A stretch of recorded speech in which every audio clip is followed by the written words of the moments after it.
तो चलिए अब हम स्टार्ट करते हैं end of the chapter exercise. इसमें फर्स्ट क्वेश्चन है what are the X coordinate and Y coordinate of the point of intersection of two axis. दो एक्सिस कौन कौन से होते हैं हमारे, ये हम सभी को पता है। एक तो एक्स एक्सिस होता है जो हॉरिजॉन्टल रहता है, एक वाई एक्सिस रहता है जो कि वर्टिकल होता है। इसमें हमसे पूछा है X coordinate and Y coordinate में पॉइंट ऑफ इंटरसेक्शन क्या होंगे। पॉइंट ऑफ इंटरसेक्शन का मतलब जहां ये दो लाइंस आपस में कट कर रही है वो क्या होगा। तो ये मालूम है सबको, वो ओरिजिन ही होगा जो कि 0 0 इसके कोऑर्डिनेट होंगे। एक्स कोऑर्डिनेट इसका क्या होगा बेटा 0 और वाई कोऑर्डिनेट भी इसका क्या होगा बेटा 0। ओके, बहुत ही इजी सा क्वेश्चन था। अब सेकेंड क्वेश्चन की बात करते हैं। सेकेंड क्वेश्चन है हमारा if point W has x coordinate equal to -5, can you predict the coordinates of point H which is on the line through W parallel to the y-axis? Which quadrant can H lie? देखो, तो इसमें हमें point W has x coordinate equal to -5। point W का जो x coordinate है वो -5 है, तो अपन मान लेते हैं कि यहां कहीं -5 है। ठीक है, ये पॉइंट का नाम क्या है W। अब क्वेश्चन में हमें आगे पूछा है can you predict the coordinates of point H which is on the line through W parallel to y axis.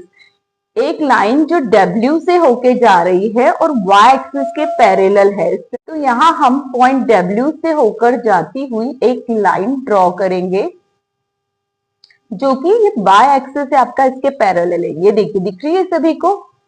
Which quadrant can H लाई इन। अब यदि H यहां पर कहीं हुआ तो ये सेकेंड क्वाड्रेंट में लाई करेगा, क्योंकि आपका फर्स्ट क्वाड्रेंट है, यहाँ सेकेंड क्वाड्रेंट होता है, आप सभी को पता है।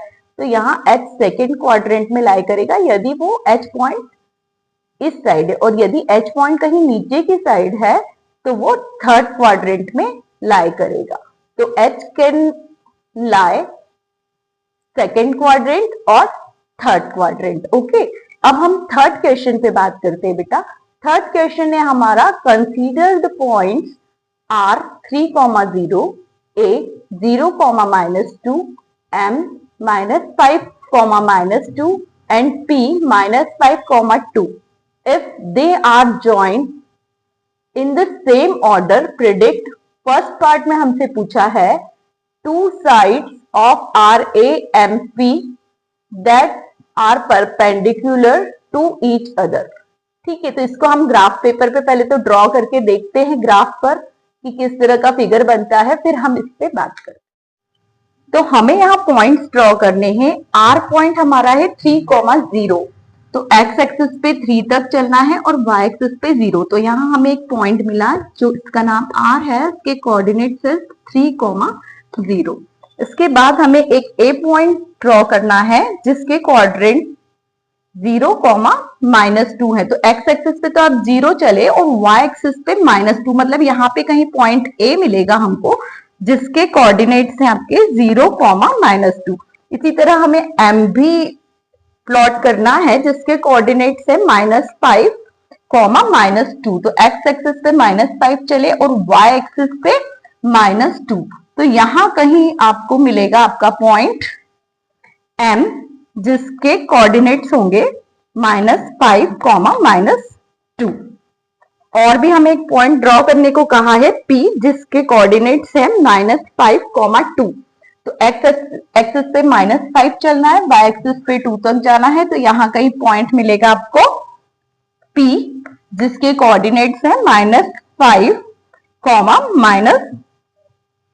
-5, 2। ओके, अब ये क्या कह रहा है क्वेश्चन में कि आप इसको इसी ऑर्डर में ज्वाइन कर दो, मतलब R M, R कहाँ है हमारा, ये रहा R A M P, R से A जोड़ा R A M P, इन सभी को मैंने ज्वाइन कर दिया। अब क्वेश्चन में ये हमसे पूछ रहा है, देखिए बेटा क्या पूछ रहा है। First, two sides of RAMP that are perpendicular to each other। दो साइड्स हमको इस फिगर में बताना है जो कि एक दूसरे के परपेंडिकुलर है। परपेंडिकुलर का मतलब होता है 90 डिग्री का एंगल बना रही है। तो ये देखिए, ये आपको ये दो साइड्स दिख रही हैं जो एक दूसरे के परपेंडिकुलर है।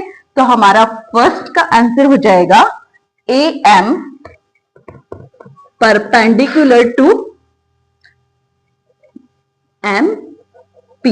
ये आपका परपेंडिकुलर का साइड है। ओके, इसी में हमसे सेकंड क्वेश्चन में पूछा है one side of R A M P that is parallel to one of the axis. एक साइड हमको बतानी है जो कि एक्सिस के पैरेलल है। तो ये देखिए आप, ये एक्स एक्सिस दिख रहा है सभी को। एक्सिस के पैरेलल कौन सी लाइन है? A M.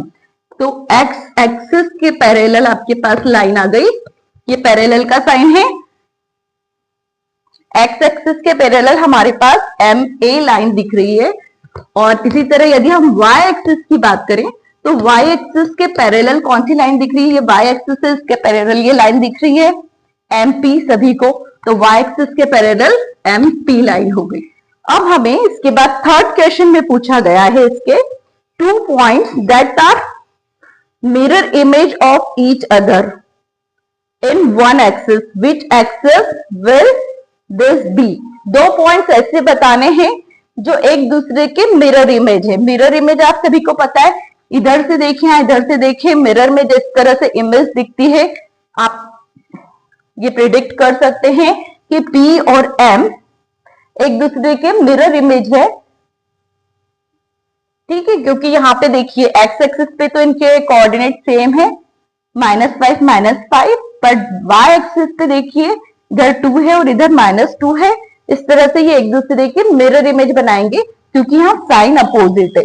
Okay, this be x axis on which P and M are mirror image to each other. Answer is x axis। किस एक्सिस पे बेटा? ये x एक्सिस पे। ओके, दिख रहा है सभी को मिरर इमेज। क्वेश्चन है हमारा plot point z 5, -6 on Cartesian plane, construct a right angle triangle IZN and find the length of the three sides।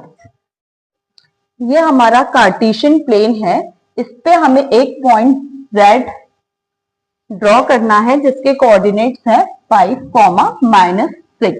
तो यहाँ देखिए इधर x एक्सिस पे अपन 5 तक चले, y एक्सिस पे -6 तक चले, तो यहाँ कहीं जाके इसका एक कोऑर्डिनेट मिल जाएगा जिसका नाम दे दिया हमने Z। इसके कोऑर्डिनेट है 5, -6। अब क्वेश्चन में हमें क्या कह रहा है? ये आई जेड एन एक राइट एंगल ट्रायंगल बनाओ और सबकी डिस्टेंस भी फाइंड करो। तो जेड पे राइट एंगल ट्रायंगल बनाना है। मान लो मैं यहाँ कहीं आई ले लेती हूँ, ये पर्सन टू पर्सन वेरीफाई करता है कि आप आई और एन कहाँ ले रहे हैं। मैं यही ले रही हूँ। ठीक है, आप चाहें तो किसी और जगह पर भी ले सकते हैं। यहाँ से मुझे राइट एंगल ट्रायंगल फ्रेम करना है, तो ये मेरा राइट एंगल ट्रायंगल बन गया एक आई जेड एन। ठीक है, राइट एंगल बन गया है। आप चाहे तो यहाँ भी ले सकते हैं क्योंकि आपको एक राइट एंगल ट्रायंगल बनाने का बोला था। ये अपनी मर्जी है कि अपन कहाँ ट्रायंगल बना रहे हैं। अब इसके जो डिस्टेंस है वो भी फाइंड करने को कहा है। तो यदि हम आई जेड की वैल्यू फाइंड करना चाहें तो डिस्टेंस फॉर्मूला हम सभी को आता है √x2 - x1 का whole square plus y2 - y1 का होल स्क्वायर। ये फॉर्मूला यूज करके हम डिस्टेंस फाइंड कर सकते हैं, पर उसके लिए हमें पहले z के कोऑर्डिनेट तो दिए हुए हैं, n और i के कोऑर्डिनेट भी फाइंड कर लेते हैं। यदि मैं इस n पॉइंट की बात करूं तो ये x एक्सिस पे कितना चल रहा है बेटा? 0 और y एक्सिस पे -6। तो इसके कोऑर्डिनेट हो गए 0, -6।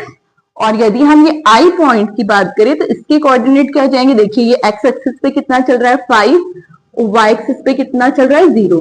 तो ये इसके कोऑर्डिनेट। तो हम इस i पॉइंट को x1 y1 मान ले यदि, और z पॉइंट को x2 y2 मान ले, तो डिस्टेंस फॉर्मूला के थ्रू डिस्टेंस फाइंड कर सकते हैं। देखिए डिस्टेंस फॉर्मूला आप सभी को पता है, x2 - x1 का whole square plus y2 - y1 का होल स्क्वायर। तो यहां हो जाएगा देखिए 5 - 5 का whole square plus y2 minus y1 का होल स्क्वायर, मतलब -6 माइनस 0 का होल स्क्वायर। तो ये क्या बन जाएगा बेटा आपका 5 माइनस 5 प्लस 0, 0 का स्क्वायर प्लस -6 का स्क्वायर। 0 का स्क्वायर तो 0 ही होता है, प्लस -6 का स्क्वायर क्या हो जाएगा 36। तो ये बन गया आपका √36। √36 किसका रूट है 6 का। तो आपके पास IZ की जो वैल्यू है वो कितनी आ गई है 6 यूनिट। तो चलिए अब हम फाइंड करते हैं Zn। Zn को भी फाइंड करेंगे हम डिस्टेंस फॉर्मूला के ही थ्रू। देखिए मैं इसको x1 y1 मान रही हूँ, इसको x2 y2 मान रही हूँ।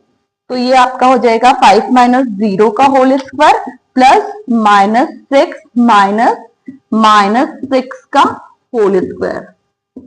ठीक है, तो अब आप यहां देखिए 5 माइनस 0 इज 5, तो 5 का स्क्वायर प्लस, यहां ध्यान से देखिए बेटा क्योंकि यहाँ डबल माइनस है तो ये माइनस माइनस हुआ प्लस, -6 प्लस 6 इज 0, 0 का स्क्वायर हो जाएगा ये। ठीक है, अब 5 का स्क्वायर 25 प्लस 0 का स्क्वायर तो 0 ही हुआ। तो ये आपका हो गया √25, या 25 किसका रूट है 5 का।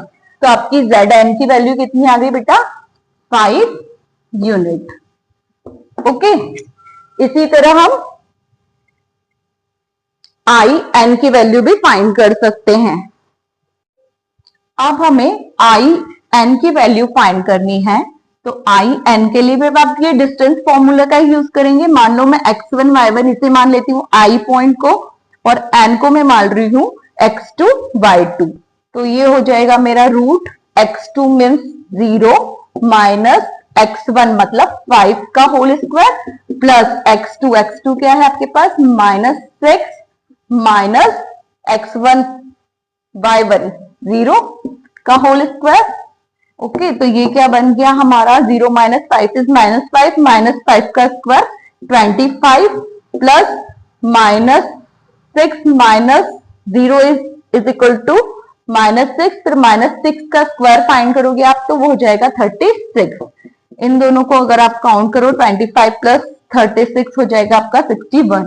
इस तरह से आपका In कितना आ गया बेटा √61। हमने तीनों पॉइंट्स की लेंथ फाइंड कर ली है। In हमारा आया √61, IZ हमारा क्या आया था 6 यूनिट, और Zn हमारा आया था Zn 5 यूनिट। ओके, तो चलिए हम फिफ्थ क्वेश्चन पर आ जाते हैं। फिफ्थ क्वेश्चन है हमारा what would a system of coordinates be like if we did not have negative numbers. भाई यदि नेगेटिव नंबर्स नहीं होंगे तो कोऑर्डिनेट सिस्टम कैसा होगा आप सोच सकते हैं। Would this system allow us to locate all the points on a 2D plane. यदि नेगेटिव पॉइंट्स नहीं है तो क्या 2D प्लेन में आप सारे पॉइंट्स ड्रॉ कर पाओगे? तो नहीं कर पाएंगे, क्योंकि आपके पॉजिटिव पॉइंट्स तो सिर्फ इधर ही आएंगे। एक्स एक्सिस इधर आ जाएगा पॉजिटिव और वाई एक्सिस ये हो गया, तो आप सारे पॉइंट्स तो लोकेट नहीं कर पाओगे, आप कोई भी नेगेटिव पॉइंट्स लोकेट नहीं कर पाओगे, और केवल फर्स्ट क्वाड्रेंट में जो नंबर्स आते हैं आप उन्हें ही लोकेट कर पाओगे और 0 0 को लोकेट कर पाओगे, ओरिजिन को। इसके अलावा कुछ और चीज 2D प्लेन पे आप लोकेट नहीं कर सकते।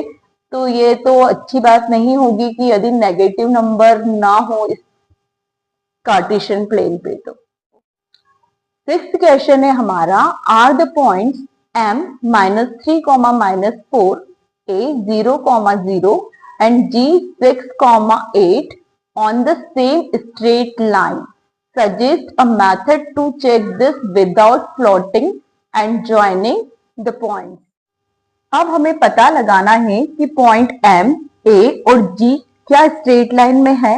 इस बात का पता लगाने के लिए देखिए हम डिस्टेंस फॉर्मूले के थ्रू लगा सकते हैं। एक स्ट्रेट लाइन है, क्वेश्चन में हमसे कह रहा है कि M, A और G स्ट्रेट लाइन में है क्या, इस बात का पता लगाओ।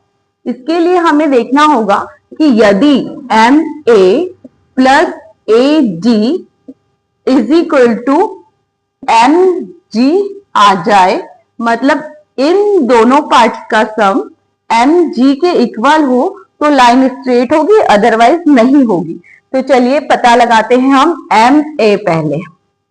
इसको फाइंड करने के लिए हम डिस्टेंस फॉर्मूला का यूज करेंगे। डिस्टेंस फॉर्मूला क्या है हमारा, रूट x2 माइनस x1 का whole square plus y2 minus y1 का होल स्क्वायर।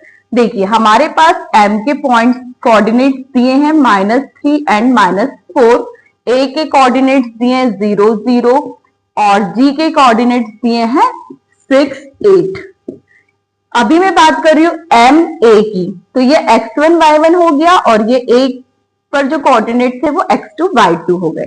तो देखिए बेटा, root x2 means 0 minus x1, x1 की वैल्यू कितनी है -3, तो -3 का whole square plus y2, y2 क्या है आपके पास 0 माइनस y1, y1 की वैल्यू क्या है हमारे पास -4 का होल स्क्वायर। ओके, तो ये कितना हो जाएगा, रूट माइनस माइनस सबका प्लस हो गया, तो 0 प्लस 3 का होल स्क्वायर प्लस 0, यहां भी माइनस माइनस प्लस 4 का होल स्क्वायर। मतलब ये क्या बन गया आपका, रूट 3 का स्क्वायर प्लस 4 का स्क्वायर। ओके, तो रूट 3 का स्क्वायर कितना होता है, 3 3 जा 9 प्लस 4 का स्क्वायर कितना होगा, 4 4 जा 16। मीन्स इन दोनों को आप ऐड करेंगे तो ये बना रूट 25। अब 25 किसका स्क्वायर रूट होता है बेटा, 5 का। ओके, इसका मतलब हमारे पास एम ए की जो वैल्यू है वो कितनी आ गई है, 5 यूनिट। ओके, अब हम ए जी की वैल्यू फाइंड कर देते हैं। ए से लेके जी तक की डिस्टेंस का भी हमको यदि पता लगाना है तो उसके लिए भी हम डिस्टेंस फॉर्मूला का यूज करेंगे। ठीक है, अब यहाँ x1 y1 की वैल्यू क्या हो जाएगी बेटा, 0 0, इसको आप x1 y1 मान लेंगे और इसको x2 y2 मानेंगे जी पॉइंट को। तो देखिए x2 माइनस x1 का होल स्क्वायर मतलब 6 माइनस 0 का whole square plus y2 minus y1 means 8 minus 0 का होल स्क्वायर बन जाएगा ये। अब देखिए ये कितना हो जाएगा, रूट 6 माइनस 0 इज 6, तो ये 6 का स्क्वायर प्लस 8 माइनस 0 इज 8, तो ये बन गया आपका 8 का स्क्वायर। 6 का स्क्वायर कितना होता है 36 प्लस 8 का स्क्वायर 64।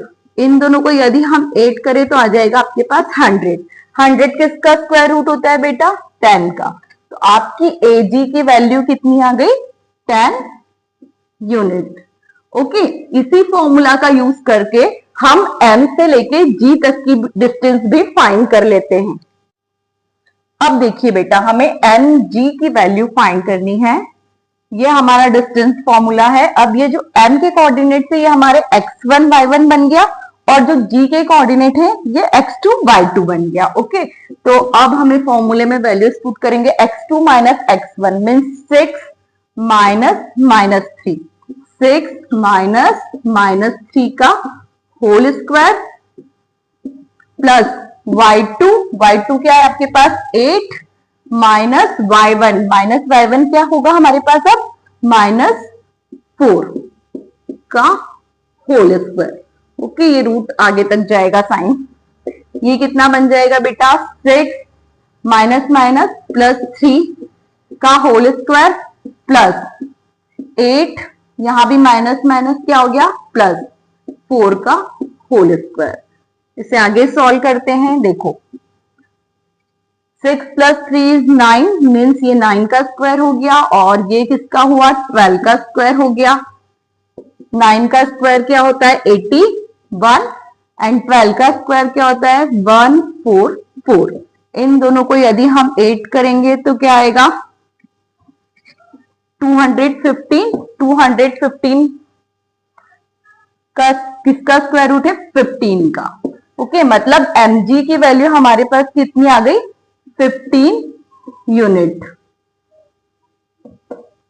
अब हम यदि ma प्लस ag की वैल्यू फाइंड करें और यदि वो mg के इक्वल आए, इसका मतलब है कि ये जो हमारे पॉइंट से ये स्ट्रेट लाइन में होंगे। देखिए ma हमारे पास कितना आ गया था 5 प्लस एजी कितना था 10 इज इक्वल टू कितना बनेगा बेटा एमजी की वैल्यू 15 यूनिट आई आपके पास। ठीक है, तो ये 10 और 5 15 is equal to 15। Left hand side is equal to right hand side, ये दोनों वैल्यूज इक्वल आ गई है। इसका मतलब है एम ए और जी एक स्ट्रेट लाइन में है। ओके